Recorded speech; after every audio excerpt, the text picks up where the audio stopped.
Sa inyong lahat, nakita po ninyo nung Marso 10, nagpunta rito ang magkapatid.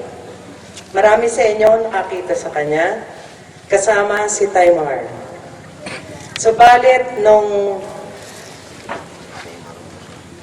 Marso 12, bigla silang umalis sapagkat lumabas po yung desisyon ng Department of Justice, yung pangalawang panel na sinasabi ay nire-reverse na po yung dalawang naunang desisyon ng unang panel na ngayon ay may probable cause na. Hindi po ba kayo nagtataka?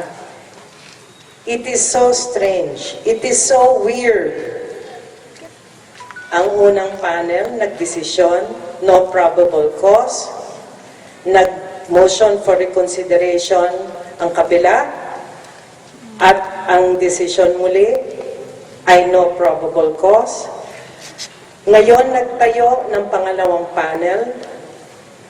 Ang sabi, tinayo ang pangalawang panel upang tingnan kung merong bagong ebidensya. Ngunit wala pa rin bagong ebidensya. At ngayon, ang naging resulta ay may probable cause na raw. At ang RTC naman po ay naglabas ng warrant of arrest kagad. Hindi ba kayo nagtataka kung bakit kay bilis naman gumalaw ng hustisya? Ang tanong ko siguro, ano kaya ang dahilan kung bakit mabilis? Hindi katulad ng mga ibang krimen. Natatandaan ba nyo yung dating announcer na si Dong Batul? Hanggang ngayon po ay hindi pa alam kung sino ang pumatay sa kanya. Ganyan po siguro talaga ang kapangyarihan kung ang isang tao ay maraming pera, kung ang isang tao ay masyadong maimpluwensya. Hindi natin po malaman. Ngayon mga kaibigan,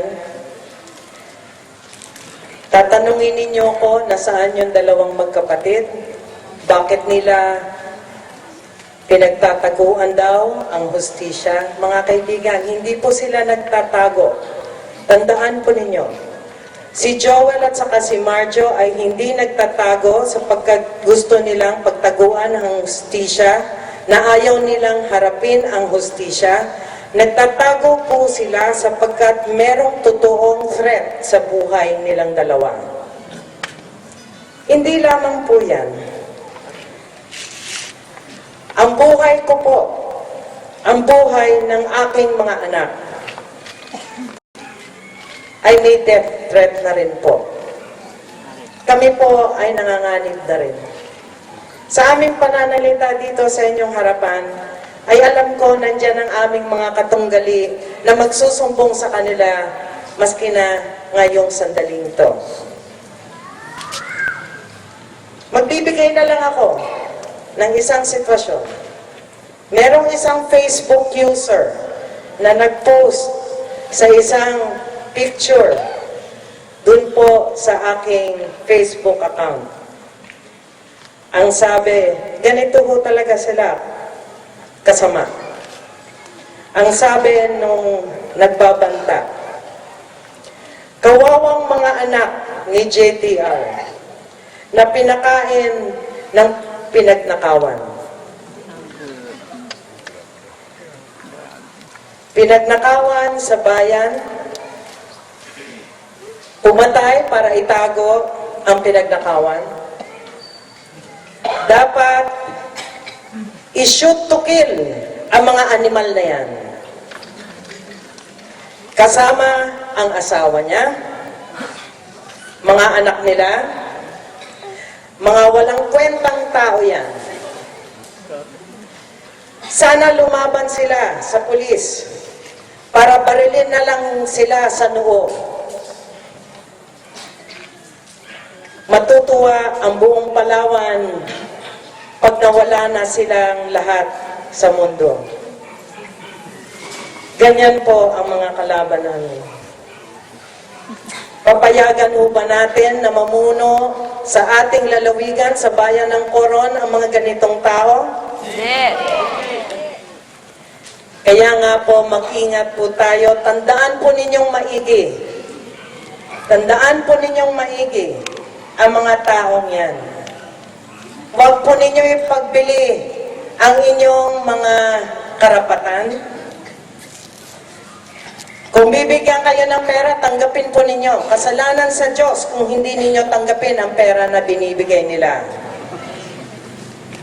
Ngunit sa pagtanggap ng pera na binibigay ng mga taong yan, tandaan po ninyo na nasa inyong mga kamay ang magiging desisyon kung sino ang gusto ninyong mamuno rito sa inyong bayan, lalong-lalo na po sa buong lalawigan ng Palawan. Hindi nila malalaman paano nila kayo babantayan kung nasa loob kayo ng presinto, di po ba? Siyempre, tatakutin lang po kayo ng mga taong yan. Ngayon po, dito sa ating probinsya, dito sa bayan ng Coron, merong kumakalat na naman na sabi nila na si Joel dapat sumuko para makulong sa Puerto Princesa City Jail. Ang sagot siguro ng kala siguro ng mga taong yan, ay basta na lang magpapapatay at magpapakatay ang asawa ko at saka si Mayor Marjo sa mga bertugo na hawak ng aleman na yan. Hindi sila susuko upang magpapatay o maging sacrificial lang dun sa mga ibang tao na yan na kalaban namin.